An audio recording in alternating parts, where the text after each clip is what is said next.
दोस्तों ये देख लीजिए आप, हनी हम कैसे हार्वेस्ट करते हैं।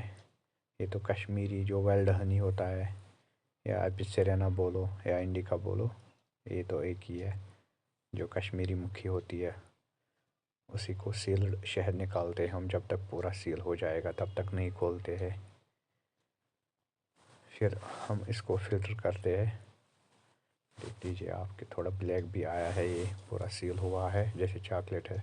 तो एक भाई है, उसने ये सब लिया है, हमने ये फ़िल्टर करके इसको दे दिया, अपने ही सामने फ़िल्टर करके दिया है पूरे छत्ते। तो इसने ये सारा शहद एक ही साथ में लिया। तो ये देख ली शहद की क्वालिटी कैसी है।